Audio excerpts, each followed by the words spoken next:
Welcome to Interjections. Today in the podcast, we recap the Monza fixture. We talk about the Sanchez Correa swap as well as the possible signing of Pavard. We're then going to get into previewing the Cagliari fixture as well as previewing the upcoming Champions League draw. Thanks for listening.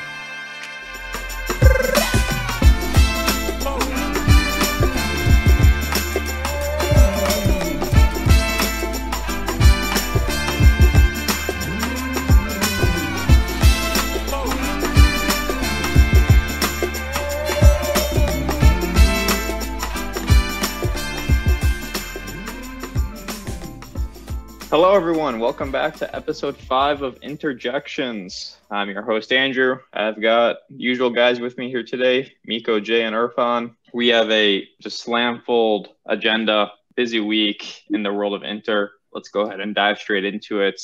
We want to start by breaking down the 2-0 victory over Monza to start the season. Just go around, get your guys' thoughts on it. So, Jay, kick me off. What do you think about the Monza match?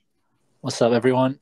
Representing the pro-Skriniar faction, Justice for Gosens gang, Brothers Universally United, the whole thing. I thought it was a good season opener. I thought it was a perfect setting, home game against a manageable opponent, and the atmosphere was good. We created a lot of chances, a little bit wasteful for my liking, a little bit too casual, especially in transition, but other than that, still early days, so you can't really complain. I think we did pretty good. It seemed like a pretty comprehensive win. Lautaro looked on point. Hopefully, he'll continue that. The midfield looked good. Sommer looked, a little unsteady here and there. But otherwise, we were pretty much in full control. Monza didn't give us too many worries. And they were our boogeyman team last year. So it was nice to kind of get that monkey off our back and get a nice win to start off the season. Yeah, it was pretty funny that we actually get like 1 point from Monza last season, and now we already have 3. So that's like that's a 300% improvement. Yeah, yeah, but it was a good match. Although there was like few moments of like some kind of worry to let the Monza guys come into our box with the ball. Bit too much what I would like to see, but that's just some odd few plays, so nothing to worry about. It was important that we scored quite early, so we didn't have the pressure. And yeah, all in all, it was a good match. The one thing I wanted to get your guys' thought on was the attack. So I guess part one of this is, how did you think it looked with Thuram up front? And what did you think of Arnautovic? There was a few people on the forum actually saying we need to start Arnautovic moving forward. I really disagree with that, but he did have a good first match. So curious if you guys have any thoughts on how the attack looked. Yeah, I agree. It'd be insanity to start Arnautovic straight away. I mentioned this, I think, in the last episode. We've kind of revealed our hand, you know what I mean? This is our attack. We're not signing a Balogun, Lukaku. We're not signing a big-name striker. Our big-name striker is Thuram. Arnautovic and Sanchez are the backups. That means we are all in on this Thuram gamble. So we need him to hit the ground running.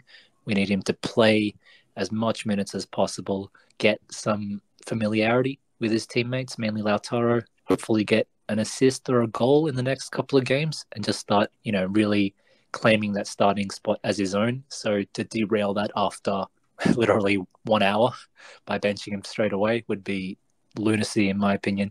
And Arnautovic had a really good cameo, but it was a home game. Everyone's hyped up for the return of the prodigal son kind of thing. That's probably not how every cameo of his is going to go. We need to give Thuram a lot of time, and I'm happy to stick with him as a starter for the time being. Yeah, I would agree. It seems like Thuram did pretty well. He does a lot of things. It's nice. Like he'll drop into the midfield. He'll hold up the ball really well. He's got a nice touch. He's not afraid to dribble when he can. His passing execution was pretty good. I mean, he clearly lacks some of those kind of innate forward striker instincts, like especially when he's in the box. Like there's a couple of plays where there might be a cross coming in, or he might be able to turn his body in such a way in the box where he can better receive a ball and let a shot off. And in those cases, I feel like he lacks a little bit. But those are things that I think with additional reps and with, additional training and just better interplay between him and Lautaro, I think that he can get better at those. the way he plays, like he's going to get chances to score. The question really is, will he put those away? And I think he'll put enough away where he'll be good enough. But if you look at his game, that's the one thing I think that worries people. It's just the polish at the pure striking part of his game. But I think that'll change. Arnautovic, I think, did really good, but it really helped, I think, that he came in as a super sub when the defense was a little tired. People weren't expecting too much from him. I would definitely keep Thuram as a starter because I think he does a lot of things that complement Lautaro's game really well. And Arnautovic as a super sub coming off the bench seems to be a good kind of change of pace. Yeah, well, I don't have anything to add. I completely agree with both of you. I really want to see Thuram to start these games because if we start using Arnautovic more and more, I feel like it's not gonna help anyone. It's gonna be like maybe not at Dzeko, but almost like Dzeko when he's run out of energy at the January. Yeah, as Jay said, that we need Thuram get going because we can't like just bench him, have him ready and contribute. With regards to what Irfan was saying about Thuram lacking those number 9 instincts, there was one example I thought really quantified that. That was Dumfries was released down the right and he put in this kind of low cross. I think most people's reaction at the time was typical Dumfries, with a low quality ball, but I actually thought the ball was fine. Thuram just didn't make the sprint early enough, if you know what I'm saying. And those are the kinds of number 9 instincts that Irfan was mentioning. Yeah, and I know it's only one match, but I feel like, it's not necessarily a fluke that Lautaro scored 2 goals. There's definitely the team, I think, is better suited for his game now. And I think Thuram will be a lot more deferential to Lautaro playing in the box than, say, Dzeko was. At least I think that partnership will be a little more effective to give Lautaro more chances. But let's see. I also don't want to overreact after just one match. And we know Lautaro has those moments where he kind of disappears for 3 or 4 matches or more. So let's see. How many goals would constitute a successful season from Thuram? I think 7 would be a good season. Anything 10 or above would be an overwhelming success. Jesus, 7 sounds so low. So yeah, but he hasn't scored too many like in his career, and he's coming from abroad to Italy. I wouldn't like put too much goals to his. So like a target for him. It's a low number, but I was actually thinking back to the listener question we received maybe 1 or 2 episodes ago about will Inzaghi play a 3-5-1-1 at times. And it actually feels like that's what the team is right now. Thuram's not really a striker. He's going to drop back. And as an aside, the team is so much more aesthetically pleasing with him in it, being able to control the ball or run with it from a counter-attacking perspective. But anyway, this feels a lot more like a 3-5-1-1. The service is all dictated around Lautaro, getting him the ball, giving him goal-scoring chances. Thuram's more of a link-up play kind of guy. And then we'll talk about Correa and Alexis more in a minute. But when Arnautovic came on, I think the key thing to differentiate for me is that he came on and took over the number 9 type role, really. I mean, he was playing with Lautaro, assisted on the second goal, but when he really looked his best, he was playing with Mkhitaryan behind him. So it feels like tactically this is evolving into we aren't having 2 pure goal scorers up top. This is going to be 1 pure goal scorer, a guy dedicated to helping out the pure goal scorer, and then hopefully chipping in some goals from the wing backs in the midfield over the course of the season. Do you think that's a deliberate tactical implementation from Inzaghi, or do you think that's just the way Thuram plays, or a bit of both? It feels like a little bit of both to me when you look at the characteristics of the team. We have 2 kind of out-and-out number 9s. Arnautovic is really that at this point in his career, I think. I don't know if bringing in Thuram was just a typical Morata market opportunity of, hey, here's a free transfer, and Inzaghi has adapted. Or, like we were saying, maybe this is Inzaghi going back to his Lazio days. But I think this is better attacking football because I was definitely critical, and I remain critical, that last year too much of this team was get the ball to DeMarco and cross. And this year, it is, in the first game, it was get the ball to DeMarco and let him shoot wildly and miss the nets. But I do think it's an improvement because the attack was a lot more fluid with Thuram here. One funny fact was we actually played 3-5-1-1 for like 10 minutes or something when at the end, Fratesi came in for Lautaro and Arnautovic was the lone striker. I don't know how much that was like a statement to Correa to like buzz off, but statement received. Right? It worked. yeah, good for us. Yeah, it was a funny thing that we saw this one striker system right away for a short period of time in this first match. Yeah, that actually brings up one of my concerns. Andrew mentioned it. It worries me that he played Mkhitaryan 90 minutes. Again, I think he's a good player. He seems to probably be the preferred starter in this system. And he played really well for us in some big moments last year, and I think he will play really well for us in some big moments this year. But for someone like him to play 90 minutes and week in and week out and 2 times a week, hopefully that's not the plan. But I'm a little concerned that that's what Inzaghi's going to do. He's going to kind of ride that horse for into the ground.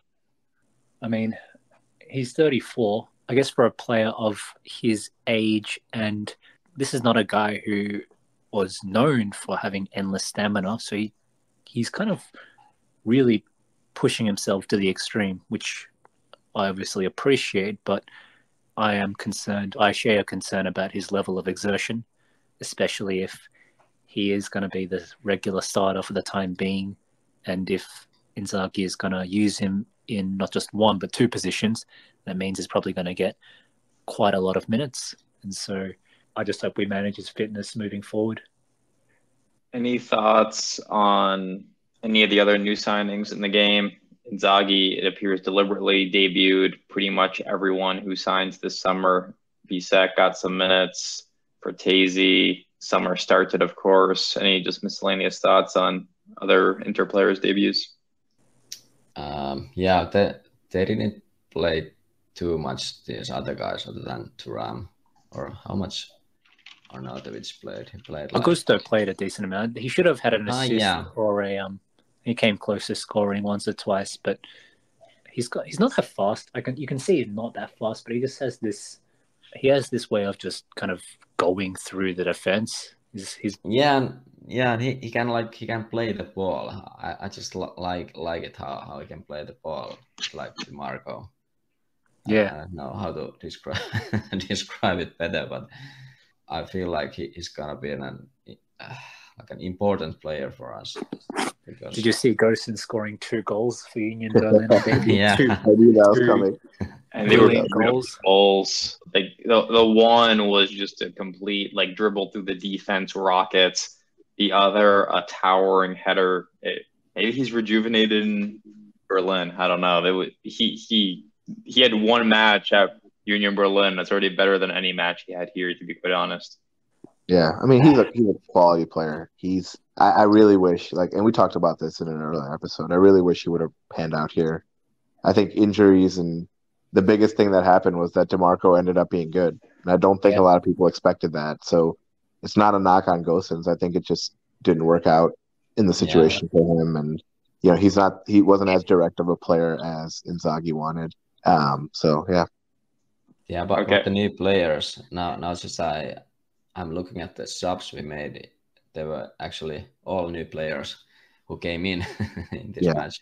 We can't let Jay off the hook here. We need documented, recorded praise for Stefan de Vrij before we end any segment of the Monza match. Yeah, de Vrij was really good. I mentioned he looked like the de Vrij of old. He was calm. He was assured. He won his challenges and his positioning was on point.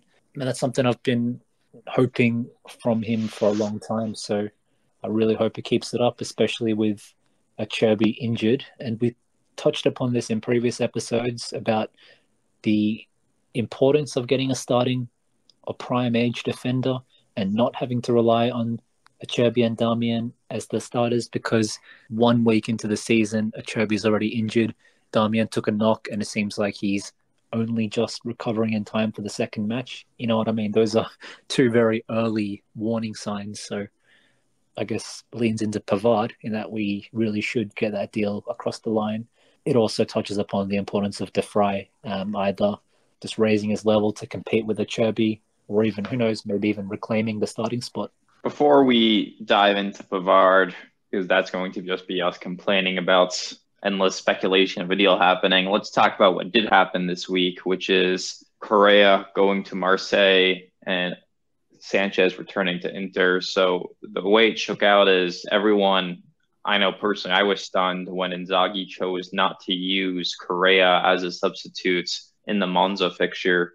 Inzaghi's like clockwork when it comes to his substitutions. He usually replaces both strikers, both wing backs, and one central midfielder almost every fixture, it seems like. So when he left Correa on the bench and he put on Bisek as his last substitute for Darmian, it was a moment of, oh, this is interesting. And then clearly sending a message to Correa that he was not part of the plan. And all summer we had heard endless speculation about, hey, the Saudis might come make an offer for Correa. And I think everyone here did not really believe those. And then seemingly out of nowhere, a club who has not been linked to him at all this summer, Marseille come in and make a pretty good offer to us for him. $2 million loan fee. It's a $12 million option that becomes an obligation if Marseille qualify for the Champions League. And if they fail to qualify for the Champions League, they just have a dry $15 million option. So Correa out, Sanchez returning on a $3 million net contract. Irfan, curious to hear your thoughts on swapping out Correa for Sanchez.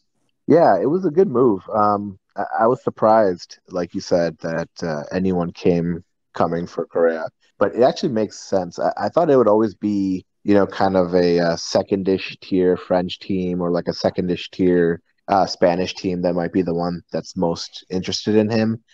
A team that thought there might be some upside to get them into the Champions League or higher up in the table, but doesn't have the financial resources or existing talent that might preclude them from getting him. So it was a nice move. I think given his tenure at Inter, it made sense to move him whenever they could, whatever offer came through. So I'm glad that it happened. And if Inzaghi's lack of use of him in that first match kind of pushed him out the door, then good on Inzaghi, because we also have to remember that Inzaghi and him have a relationship. They've been together for quite a long time on the pitch, back in Lazio and at Inter. So I'm sure that wasn't an easy call, but I think from a football sense, it was probably the right call. And Sanchez coming back, I'm kind of mixed on that. I mean, I think we tend to do this thing as Inter fans where we look back at some of our players and only remember the great times. Sanchez's quality is without a doubt really high, and he did have some great moments for us in his first tenure, but there's a lot of times where he just was not available. He was injured, or he just wasn't, picked to play because of fitness levels or whatever. And then there was other times where we tried to start him because we desperately needed forward play. And as a starter, he was really bad for us in a lot of cases. So obviously, I don't think he's expected to start, but I don't know how a Sanchez, who's another year older, is going to fare here. And the fact that he did great at Marseille doesn't really tilt the scales for me. But I'm hopeful. I'm glad he's, not Correa. I think he'll fit into the tactics pretty well. But I'm a little more reserved on how effective he's going to be than I think the excitement of a lot of fans. One thing I'll say is that if what Andrew mentioned earlier is indeed the case, and we are deliberately shifting to a 3-5-1-1 type system, he'll probably do better as the one than as a part of the two, I think. Gives him more opportunity to make plays because we definitely lack a playmaker in the team.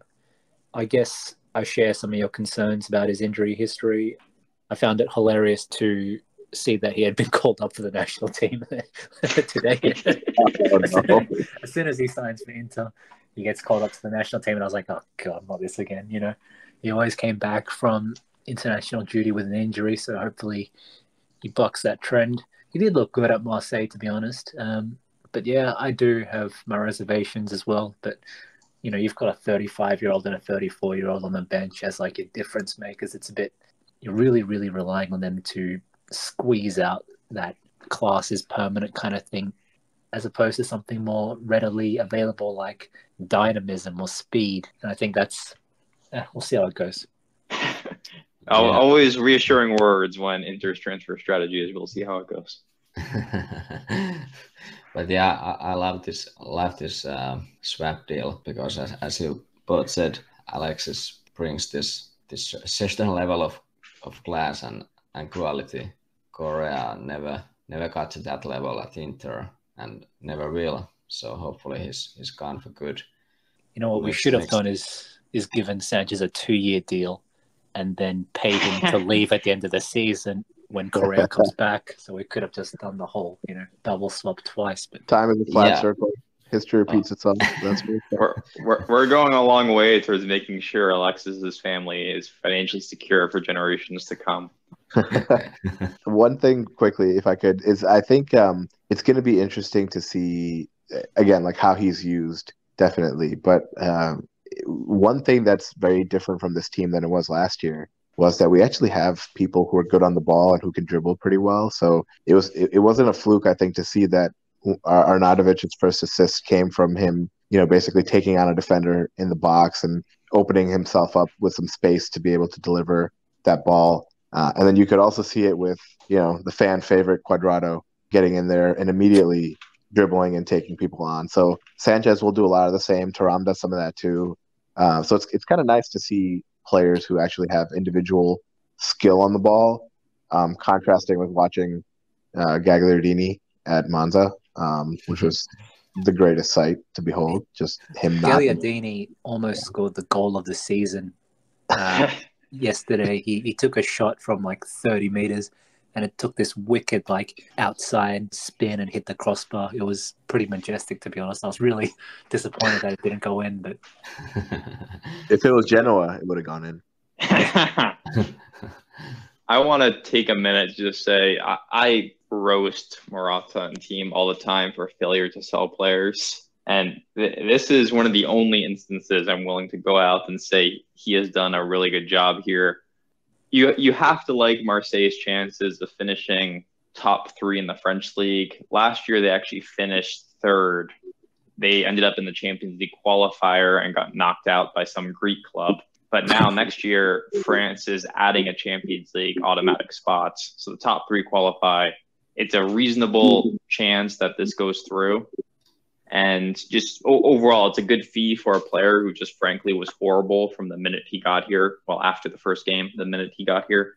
So good job unloading a guy we thought no one would want. I'm much less excited about Sanchez returning. I don't think there's much left here. He's kind of your classic, older player in his career who used to be a winger, who's due to lack of speed, lack of pace, is now transitioning to like an out-and-out forward, kind of like a Ribéry, a Gareth Bale almost, like later in the career, just being like your technically sound, class is permanent forward, as Jay was saying. What I worry about with Sanchez is he has no shooting ability anymore. His leg's a wet noodle. He cannot score from outside the box or even inside the box unless it's the 6-yard box. And the part that I really hated of when he was here last time is he loses possession so often by holding on to the ball for too long, and it really exposes us on the counterattack. So I'm excited Correa is gone, but I don't think getting Sanchez back is some giant coup. It's like I said, happy Correa is gone, and I think maybe people are overshadowing their hatred for Correa and his horrible tenure at Inter while not acknowledging like we actually haven't done anything to necessarily improve the forward department meaningfully, other than Sanchez has a winning mentality and Correa definitely does not. As we know, it had to be like a no-cost operation, so Sanchez is the one we can pull off and nothing more, basically. For me, it's just like Sanchez can be like plugged in immediately. He knows what he's coming into because he's coming back, so he knows few players and he knows the environment and everything, so it's just no adjustment period. Him coming in and start playing immediately. He knows the coach, and even if they didn't went along perfectly last season, or like when he was with us. But I think it will be good now. After all, he scored like 18 goals last season at Marseille. So like that's not not nothing for me. More than I feel Thuram. yeah. But not as many as Balogun. I'm just teasing. Speaking of Balogun, how much did he go to Monaco for? Like 40-something million? That is 40 insanity. million, plus Arsenal's retaining a significant sell-on percentage. So when he goes back to the Premier League in a few years, they'll get a chunk of that money. Yeah, ridiculous. All right. Well, that's why we got Sanchez and not Balogun. Yeah. I mean, it's like, and that's really my point, I guess. Sanchez is a cost-efficient budget solution. I don't know if he is a significant upgrade over Correa, because I view them very similarly, especially in terms of inability to stay healthy. Come on. He's an upgrade, because Correa he's useless. I can't. Correa was just, the only way I can describe him is he just couldn't be trusted. He couldn't be trusted to do anything. He couldn't be relied upon. You couldn't reliably get him to link up with anyone in any meaningful way. You couldn't get him to reliably make attacking inroads with his dribbling, or create space, or feed anyone, or even score. It just felt like you're putting him in, you don't know what you're going to get. So you couldn't even rely on him to make simple passes and control the ball smartly, make smart, simple decisions. He'd always go in there, do his own thing, and 99% of the time it resulted in him losing the ball. The other 1%, it resulted in him scoring some nice goal after dribbling through 5 people. But you got to play the odds. 99% of the time it's just hemorrhaging possession. Let's talk about Pavard now. So we don't really have any updates from the last time we talked about Pavard. Status is we've agreed to a deal with Bayern, but Bayern have not secured a replacement, so they will not let him leave. Pavard is doing his best to force the move, besides just liking every Instagram post our players and our official social page puts out. He has skipped training, I believe, 3 times this week due to a quote-unquote illness.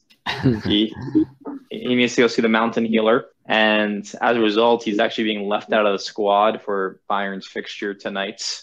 He's doing everything he can to force the move. We really don't have any indications if he's coming or not. Depending on which horrible Italian source you use, it sounds like Monday might be the day where if we don't secure Pavard, we start moving on, looking for other options. So very much in flux. But Miko, as our transfer guru, curious if you have any insider knowledge for us on this one. Yeah, I think you wrapped it up perfectly. That there's like no news apart from, actually we had the episode last Sunday or Saturday. So after that, I think we had the final agreement with Bayern over the price and everything, but then they just refused to send him to Milano. So let's see what's gonna happen. At least Pavard is doing everything. I think the latest reports is that, like you said, that he's coming to tomorrow, or we are gonna start looking elsewhere. But I would guess we've started to look elsewhere already, or at least the names being mentioned in the rumors are spreading already. But I don't know how credible those are. Yeah, it seems like there's no reason for Tuchel to keep him other than just being a miserable prick, Which he is. Exactly. He's probably the most miserable of the miserable German coaches. But I just get this feeling that Tuchel in particular would 100% rather keep him and just lose him for free than give him to us for a pretty good price, considering he's got 12 months left on his contract. And this is probably just me being a pessimistic, scarred Inter fan, but I worry that Bain's pursuit of a replacement is pretty half-assed. They're like, we'll find someone. Yeah, we'll look for someone. You know what I mean? And then Monday comes and goes, and sorry, we weren't able to get someone in time. Looks like we'll have to keep Pavard.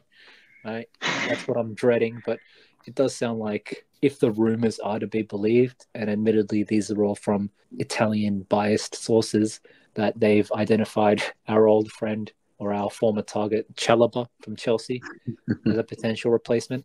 But the thing is, Chalobah's also like Pavard in the sense that he's not a pure right back either. He's a centre back who can operate out wide. I would say Chalobah's best position is the same as Pavard, right centre back in a back three. You'd think that if they were going to let Pavard go, they'd replace him with a proper right back. Who knows? Yeah, I've been trying to pull the whole Dumfries to Bayern thing, but it doesn't look like it's taking off. But I don't know. The whole You're starting your own hashtag or something. Yeah. Dumfries debate. This story wins the award for like the dumbest story of the transfer window. It's so stupid if Bayern's gonna not let this deal go through, because it just doesn't make any sense. I mean, the players made it abundantly clear that A, he wants out, and B, he's not going to resign. And there's actual, like, footballing reasons for it. It's not just feelings being hurt. Like he clearly wants to play more, and he wants to play in a preferred position. We're one of the few clubs that are giving him that chance, and for Bayern to not sell him, knowing for sure that they're going to lose him, doesn't make a lot of sense, especially because it's not like they haven't spent a lot of money. They just spent 100 million on Kane, and De Ligt was last year or the year before. So they're investing, and they have invested in a lot of positions. And I understand their cash situation is not as strapped as us by any means, but still, it seems extremely wasteful that the people in charge of business at Bayern wouldn't want to sell him, and to let Tuchel get in the way and stop a deal like this from happening because he just wants to have a luxury signing on the bench is just so stupid. And so I'm very I find myself just trying to every day read between the lines on what are essentially the same 20 words repieced together in different order when it comes to him, when it comes to these rumors. And like Andrew said, it doesn't substantively seem like anything has changed from probably a week ago. But I find myself still more optimistic that it's going to happen, and I hope it does, because as we've discussed before, I think he unlocks essentially our Scudetto chances. I think he's that good in a position of need that I think he could be the difference between us winning the league and not. So clearly I'm all on board, and I hope it ends up happening. About this strange situation in Bayern, I've read some of those Germany transfer rumors that they keep saying that there's an internal battle in Bayern, that some people want to keep him and some people want to sell him because for obvious reasons he's not going to resign and so on and so on. Isn't it always an internal battle at Bayern? FC Hollywood. Yeah, I guess so. But I've read that Pavard has been wanting out for some time because he can't play in central defender position, and he wants to do that. And he had an agreement with Salihamidzic that he would be sold. That's what I'm alluding to with the whole internal conflict at Bayern. Salihamidzic sacked Nagelsmann, and that backfired spectacularly. It was only a massive Dortmund choke job that kind of saved some face in the end. But I think I totally buy into that whole internal kind of conflict at Bayern. And one thing, you never want to make sweeping generalizations about entire fan bases like this, but that's exactly what I'm going to do. The Bayern fan base is kind of famously, I won't say arrogant, but they really dislike when a player wants to leave. You know what I mean? It's for them, Bayern is the pinnacle, and how dare a player want to leave? And so if a player does ask to leave, it's perceived really negatively among the fans, among the whole community. So in addition to them being in a financial position where they can essentially, keep him, exactly as you said, as a luxury player on the bench, it's totally plausible that they choose to keep him in order to satisfy the coach and provide that luxury option and just let him walk for free. But about Tuchel's position, I totally see his point of view, that he wants to keep this quality player for his side. He doesn't care about the financial aspects. Yeah. He cares about his squad.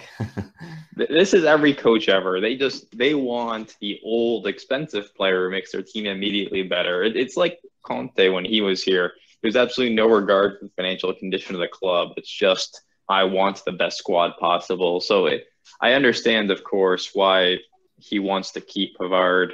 I have this unusual optimism. If you've listened to this podcast at all, that's very misplaced. But I have this weird optimism this deal gets done. It makes too much sense on paper. It's a very generous fee for a player with 1 year left on his contract. The player is throwing a temper tantrum to get out. There's this glaring hole in our squad. This just makes too much sense to not happen. But also, this is Inter, so that's exactly why common sense comes to die. Yeah, exactly. I think this deal is riskier than most would think. I mean, most people kind of construe it as the only thing holding up the green light is Baines finding a replacement. But I think that's considering what we've mentioned about Tuchel. I think that's a bigger obstacle than people make out. It's not 99% with that final 1% pending. It's like 75-25 in my opinion. There's quite a sizable chance that Tuchel will just simply win in the end.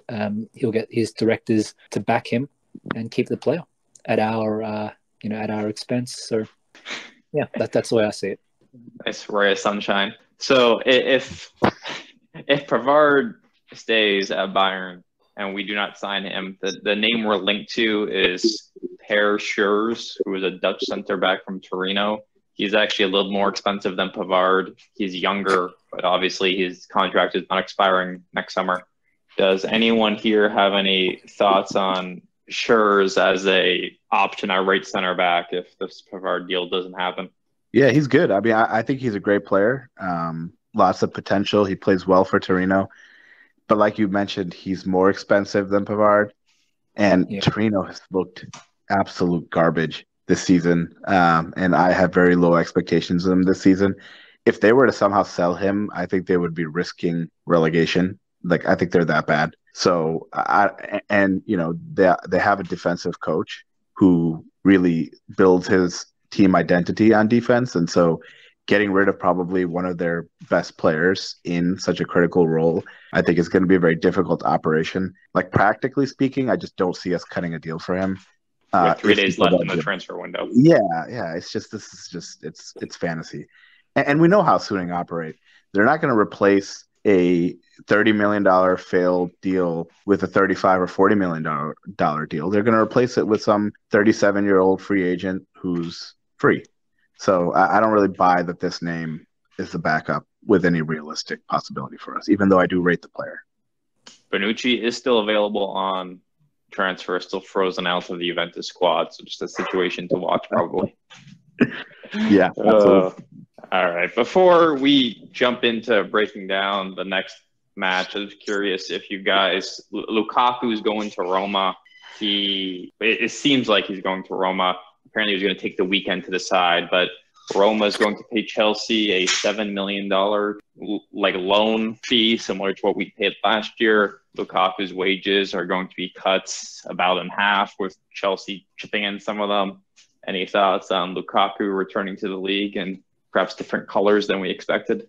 I think for him, it's a win, considering the circumstances that he made for himself. As we discussed, he made himself persona non grata literally everywhere. He's burned every bridge and kind of forsaken every friendship he had. So for him to end up potentially moving to Roma is the best that could have happened to him, unless he went to Saudi Arabia and made like tens of millions of dollars. If his intention was to stay in Europe, and it seems like it was, then this is the best thing he could have hoped for.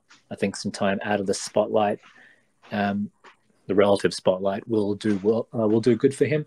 That being said, Rome is one of those crazy cities where there is a lot of, he will be scrutinized very heavily within that insular Roman sphere, but outside of that, he's not going to get as much wider attention. So I think it could be a useful move for him. Yeah, it's going to be interesting to see how they will play with Dybala. It could work. They'll have the attack that we should have had, Dybala. Yeah, that's why I'm laughing. It's last summer we had the chance to have both Dybala and Lukaku, and Roma said, "Don't worry, I've got this." Well, frankly, I feel like I want to think about it just from Roma's perspective, because I don't give two shits about Lukaku. Honestly, I can't think of a more contemptible, just immature baby of a player than him. And so I really don't care at all what he decides or what happens to him. I think from a Serie A perspective, I think it's a great fit for Roma. They desperately need attacking help. Mourinho definitely needs it. I think he would use Lukaku pretty well. I think Lukaku could do okay at Roma, but he'll have to prove himself. I don't know if he can bench Belotti. We'll have to see. So Lukaku has the potential to be one of the 5 best players in this league. I don't think he's going to get there because I tend to believe that the version of him we saw in a Scudetto winning season was his peak. And he's declining physically. He's getting older. He struggled with fitness. And, Roma's great at keeping players fit. But there's potential here. And I think Roma are, if nothing else, a more serious Champions League contender now. Before, I think when we were doing our preview episode, we had them, I think everyone had them finishing outside the top 4. There is more of a window now for them if they can keep these guys on the pitch together. I think Mourinho's tactics will not suit him, to be honest. I think Inzaghi's, obviously Conte's tactics suited him to a T. Inzaghi's tactics, as we discussed previously, are all about creating volume or chances in volume. And as Lukaku's the guy who needs several chances to score, that suits him too. But Roma, it's hard to even say what their tactics are it's hard to even identify particularly good attacking patterns. I really have to say my expectations of Mourinho were not high heading into Roma, but even then I'm disappointed at the inability to score goals and create attacking chances that I've seen from his Roma side. And I don't think Lukaku will really flourish there. He's not a clinical finisher. He's someone who needs to be supplied routinely. Yeah, Roma, when they play bigger clubs like Inter, like Juve, they sit back deeper. And we've talked about this in the past. When you play this sit back deeper style of football that doesn't generate many chances, you need people who bury chances. Like they take them, they score. And Lukaku is the complete opposite of that. He needs 5 to 10 chances to get 1 goal. So it might be a bit of a tough fit. Of course, if this loan deal goes through, I believe Roma play Milan next weekend, so we can get to enjoy seeing if Lukaku can put a dent into their start to the season. That would be nice. But yeah, I agree. He'll probably block a Pellegrini chance. But you're right. You're right in the sense that Mourinho, he's never been about sleek forward play, right? It's always been you have an extremely strong back line, you have an extremely settled midfield, and scoring will come. And so it's Lukaku's not the best player for that. But I think, as long as he stays healthy, Dybala can actually bridge that gap quite a bit, given his talent, given his play style. But either way, I feel like just having an extra body is going to help Roma. And I agree with Andrew. I think this puts them, if he stays healthy and he's in decent form, I think that catapults them into Champions League contention, probably battling Milan for 4th. Is it? Just trying to trigger Jay. Heresy. Isn't Mourinho the guy who ran him out of both Chelsea and Man United? He definitely ran him out of United. I can't recall who was this Chelsea manager. I don't think he was really run out of the second time he was definitely run out of Chelsea. The first time I don't think he was really run out of Chelsea as much as he just didn't have space. Yeah, like he was younger in his career. It was kind of like Balogun in a sense. But yeah, he definitely ran him out of United. How the tables turn. But I feel like Jay, like I know your take on Mourinho is never super, positive nowadays. But one thing on him that just as an anecdote, like it's so weird to see him be on a team that doesn't have some kind of generational talent at center back and some generational talent in midfield. Like the places he's ended up recently and he hasn't done so well, he's really lacked that, and that's just like such a core of his identity. You think of someone like John Terry, you think of someone like Carvalho, and he just doesn't have those kinds of players in the teams he ends up with anymore. It's really weird. He has Smaldini. Wait, he had a 35 million rated center back on Roma and Ibanez, so can't give him clearly. based on these absurd Saudi valuations. Yeah, seriously, 35 million. All right, so we have the luxury of a Monday evening fixture this week, which is horrible for those of us in America, but I suppose fine for everyone else. Prime during the middle of the workday for me. So we're going to Sardinia to play Cagliari.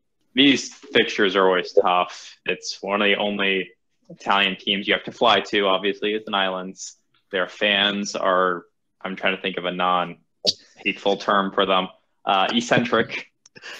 I was joking on the forum that's a good idea would be to bench Thuram for this game so he's not racially abused in his first away fixture in Serie A, which I'm sure he will be. So these are tough fixtures, but just from a logistics perspective, but as a team, I don't think anyone here is going to be impressed by Cagliari. Back in Serie A,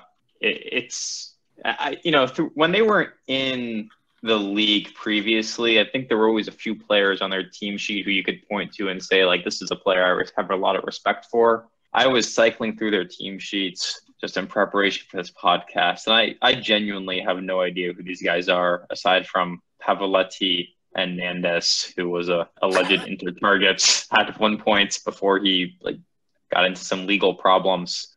So Cagliari drew Torino 0-0 first game of the season. Tactically, they're going to play a 3-4-3, so it'll be similar to what we're running out there. Does anyone have any hot takes for this fixture? It's just one of those fixtures that you don't want to play, especially away. I remember even in our Scudetto winning season, or maybe it was it was the season before. It was Conte's first season where Lautaro missed the penalty and Lautaro got himself sent off. Do you remember that one? Yeah. Yeah. I know Cagliari, it's never easy against Cagliari, so it'll be hard to go there on our second game of the season. I see this as a potential banana skin, but look, if we're serious about it, then we got to win. I mean, Milan just demolished Torino, and Torino have been a banana skin for them last couple of seasons as well. A 10-man Torino knocked Milan out of the Coppa Italia last season. So, but then again, we beat Monza, who were our banana skin last season. So, I think this is a time to step up and ensure that if you're serious, you need to be stronger than to slip on these banana skins. You just got to bulldoze over them. And so I'm fairly confident we have that strength. Yeah. We can't have banana skin moments at this point of the season. Maybe Exactly. Maybe they come later eventually, but not at this point. We need to start winning, because last season our start of the season wasn't great, so we need to do things differently now. We just need to keep winning. I think we have so much more quality than Cagliari that we should be able to win them. Yeah, when you look at it on the pitch, when you look at it on the paper, the lineups on the paper, it should easily be a 3-0 win. They should give us absolutely no trouble. Like you guys mentioned their best players, and honestly, other than Pavard, I don't think any of them are particularly that great.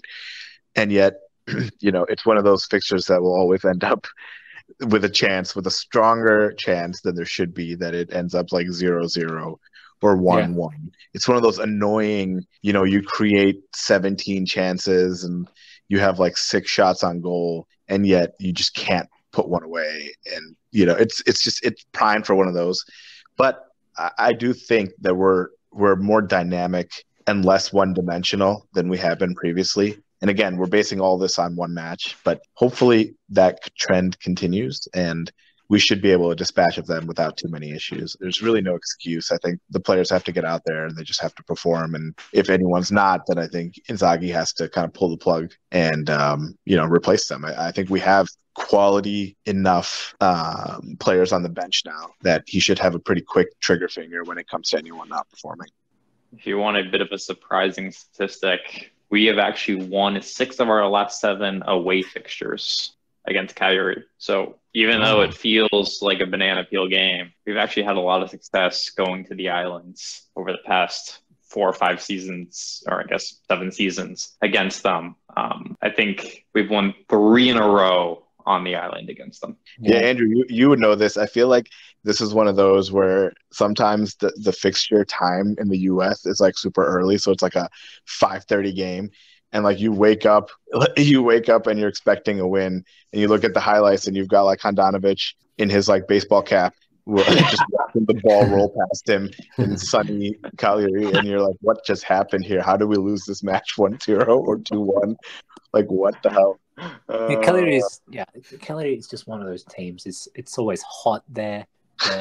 You've got hordes of sweaty Nazi fans, racially abusing our players. It's always a war of attrition. The games are physical and dirty. And even in our Scudetto winning season, we had that moment where Sotil scored from like a 10-degree angle volley and somehow Handanovic watched the ball fly past him. We needed a Barella volley from outside the box. Do you remember that? Yeah. To get the equalizer. And then, a last-minute Lukaku goal where he rounded the goalkeeper 30 meters outside the box, but then sprinted all the way to the goalkeeper's line to shoot. I forgot about that. That was a great throwback. Yeah, so it's just one of those venues and one of those opponents that, even if the track record is not as bad as we make out, it's one of those opponents where the bad moments just seem to stay in memory. Like I remember losing to them 4-1 at San Siro. Nagatomo got a red card and Albin Ekdal scored 2 goals. Yeah. I remember in 18-19, Skriniar and De Vrij getting demolished by Pavoletti when they won 3-1. I remember Lautaro getting sent off and Nainggolan scoring some deflected goal from 30 meters away. You know what I mean? Of course, we were paying his wages at the time as well. So this is one of those opponents. But as Miko said, it's unacceptable to slip on a banana skin this early into the season. It would indicate that we just haven't matured, and we all want to see signs of maturity. We all want to see development from last season. No more of this. I mean, last season was as Patsa as they come. You know what I mean? 12 losses in the league and still made it to the Champions League final. We want a bit more stability, and a real league contender doesn't or shouldn't start their season by dropping points this early against weak opponents, especially considering Cagliari. This is not a Cagliari that have been in Serie A for several seasons. This is a Cagliari that have just come up from Serie B, so they should be ripe for the picking.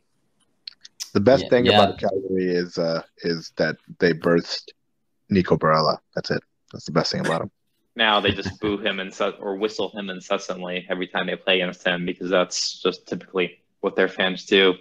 I was just looking back at the team sheets from ours. I think, was it our Scudetto winning season, I believe, where maybe Inzaghi's first season where Cagliari went down to Serie B, and just looking at the team sheet, and there's some great throwback names on here.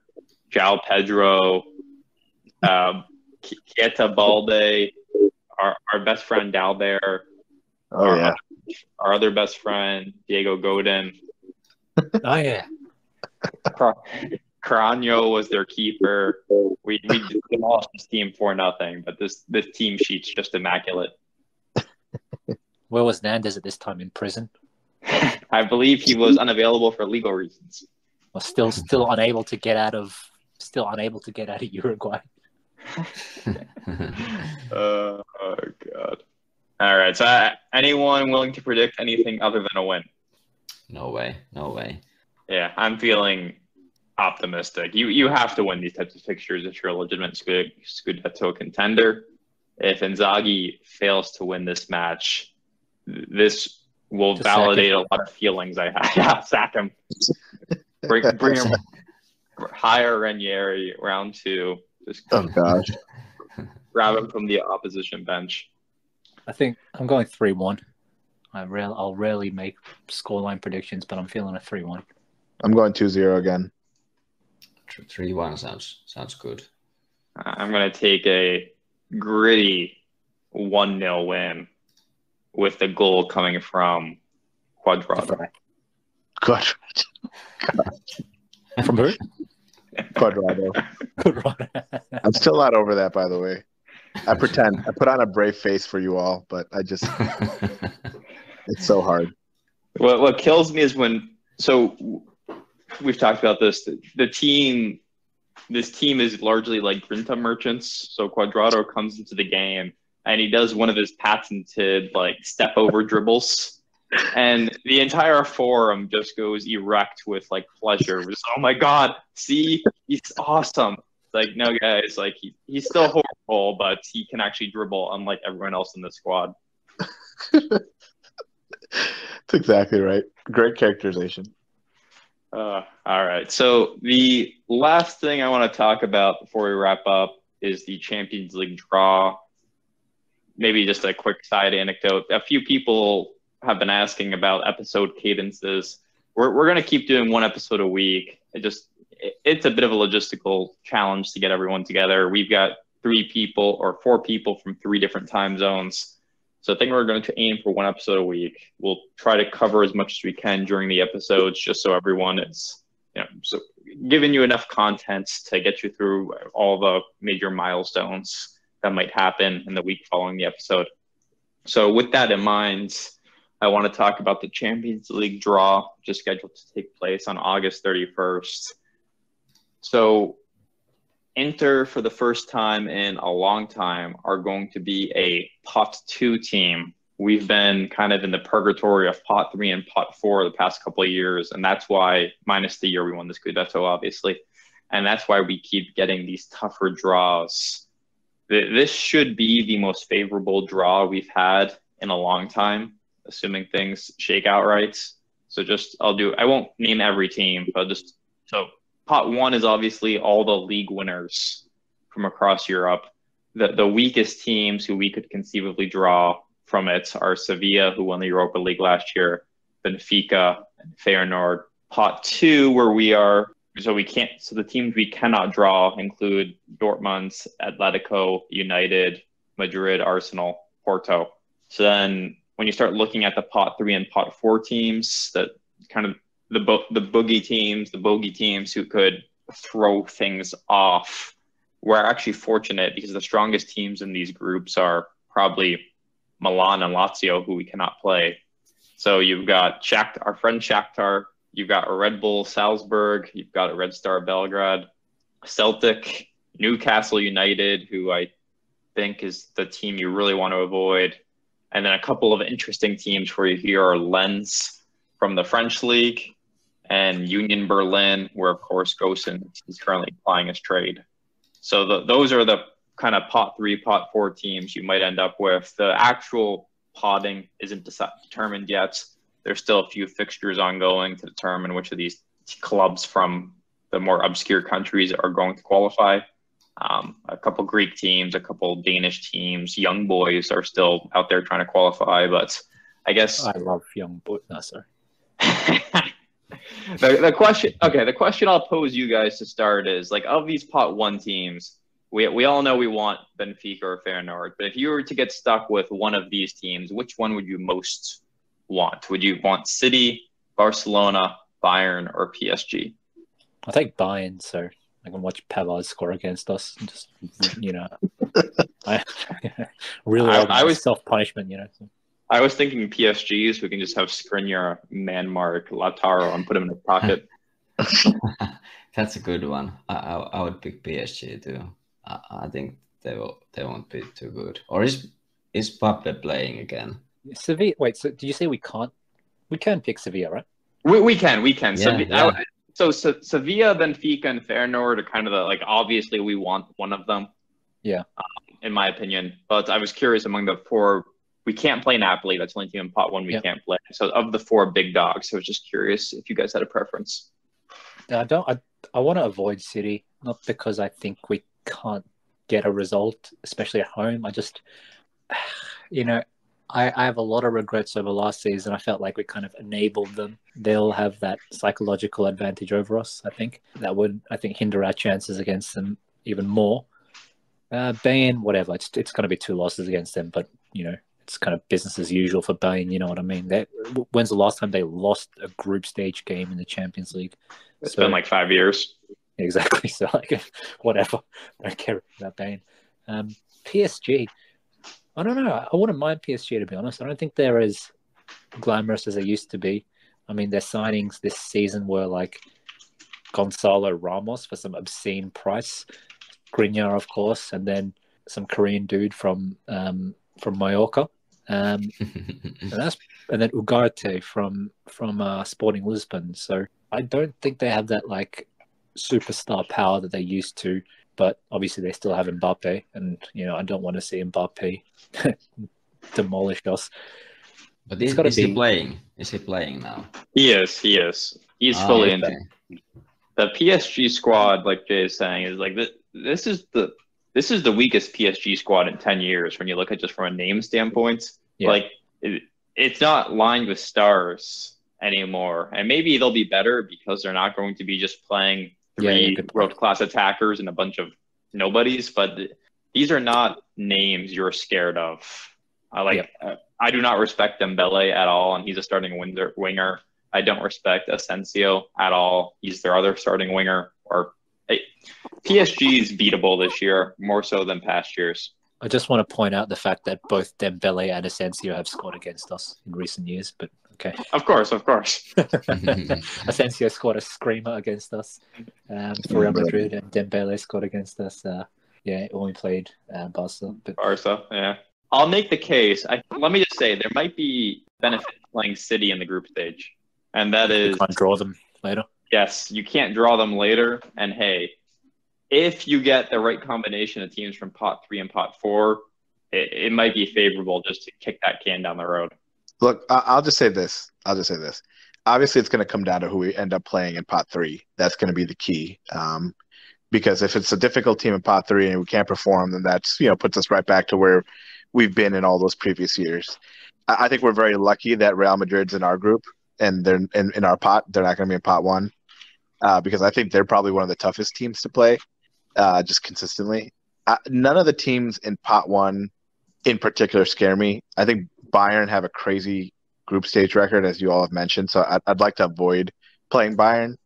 Barcelona, Man City, PSG, honestly, all three of those teams, I think they're toss-up matches. Like, I don't think they're particularly impossible. PSG, like you mentioned, they have a weaker squad than they have previously, but they still have a lot of speed. And I feel like that is one thing that could be a problem for us with Dembele and Mbappe. City, I feel like we did a good job against them. And I feel like, we could have done even better, but it also could have been a lot worse. And so I'm not sure if I want to, reapproach that. To be perfectly honest with you, and this is not a joke, I don't want to play Sevilla. I hate that team. I hate their guts. They have this uncanny ability to grind out completely undeserved wins, and and the gameplay just devolves to total shit. I don't want to play Sevilla. I don't want them in our group, even if we have a great chance of winning against them. I despise them so much that I don't want them in our group.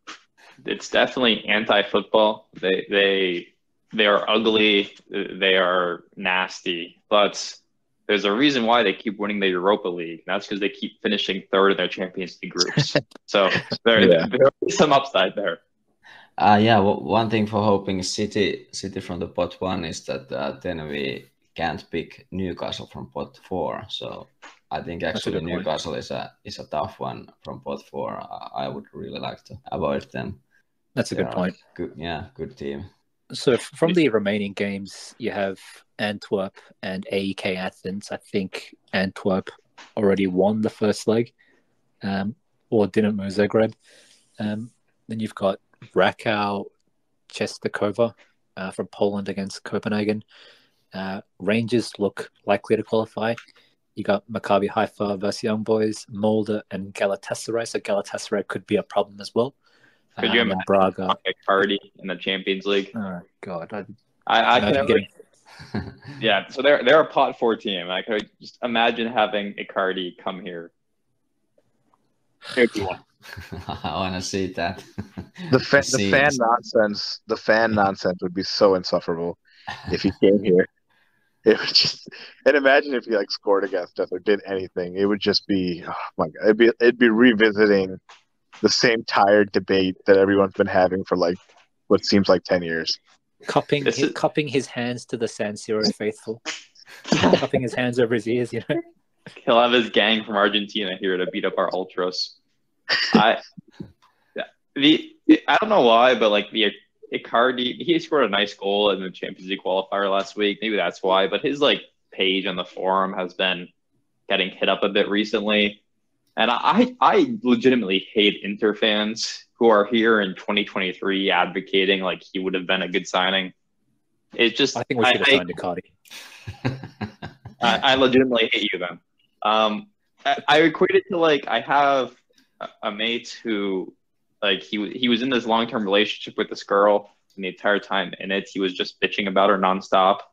And then they broke up and he started sleeping around and whatever, and he was just unsatisfied. So then like one night at 3 a.m. he sent me a text about how perfect his former girlfriend was. That's all this is to me. It's you know, hindsight 2020, you hate Lukaku, you hate Zezko or something. You're like, this is what we need. A professional footballer who has not played football in about 3 years. There's also some like Stockholm syndrome there, man. Like he was the only good player we had for so many years that I think people massively overestimate, you know, his skills.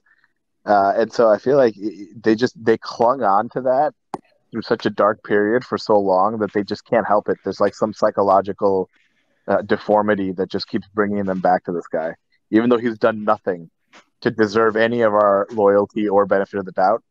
It's just that we can't help it. Oh, shit. I just realized Union Berlin are in pot 4.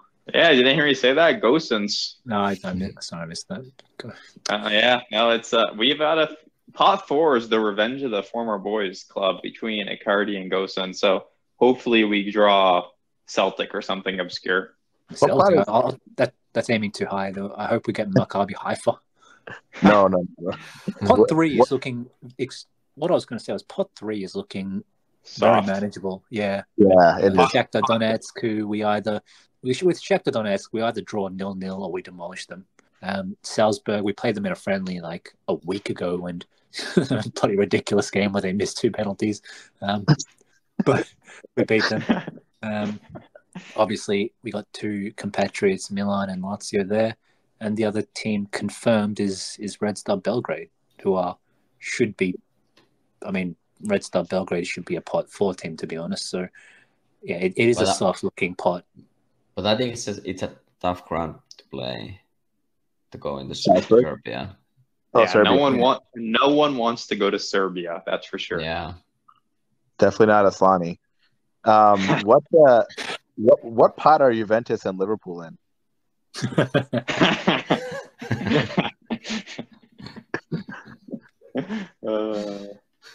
Did you hear Salah might leave now?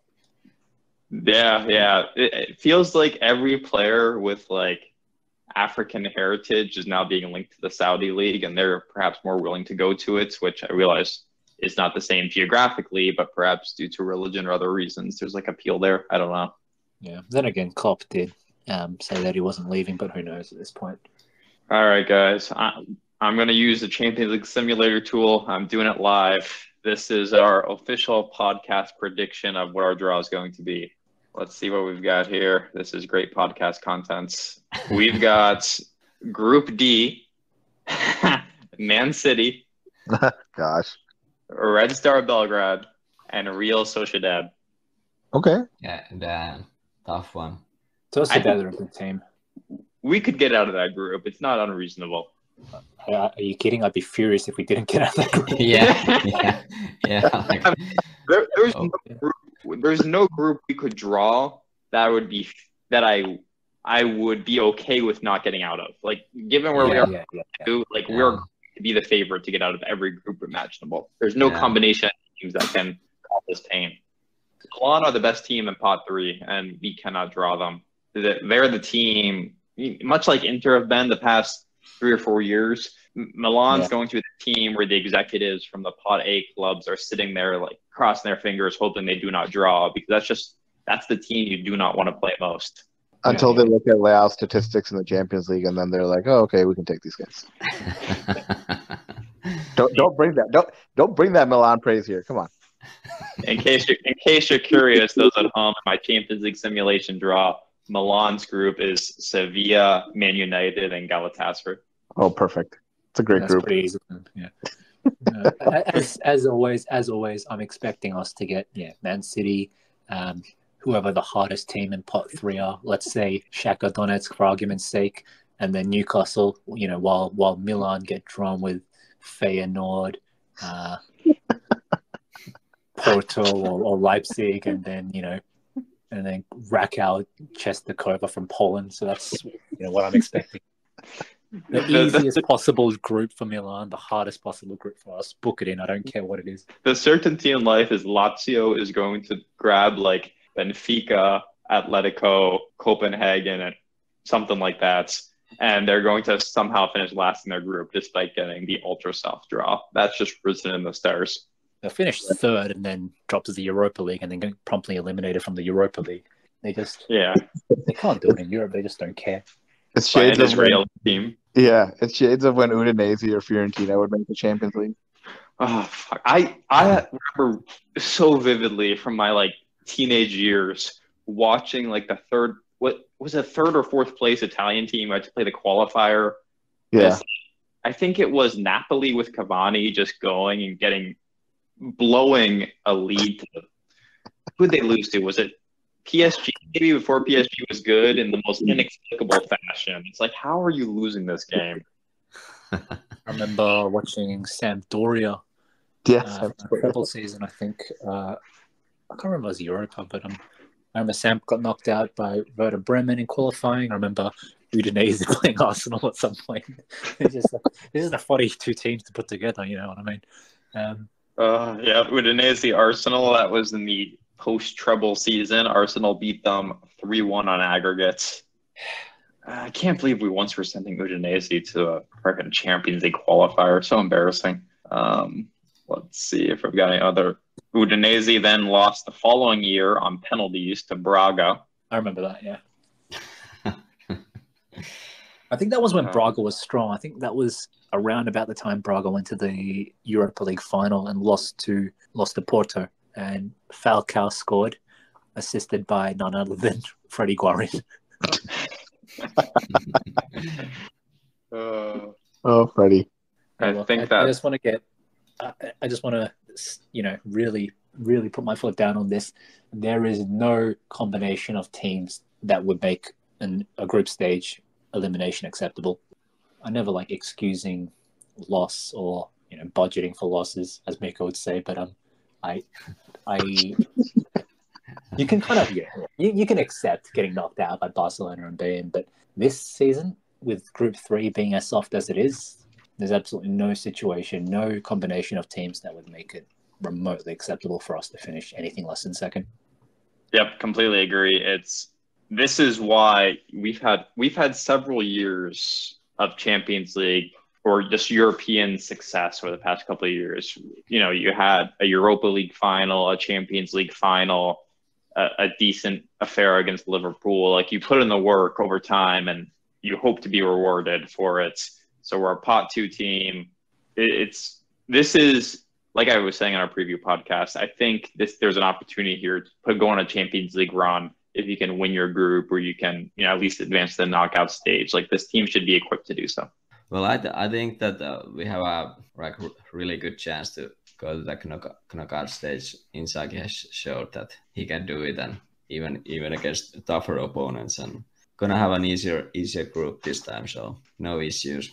Agreed. All right. I think that's everything we wanted to cover for the week. We'll be back next week with, of course, a breakdown of the Cagliari fixture. Hopefully we'll have a new center back here, although absolutely no promises on that. Welcome to Loy. And then I believe we have one more fixture before the international break, right? We have Fiorentina next weekend.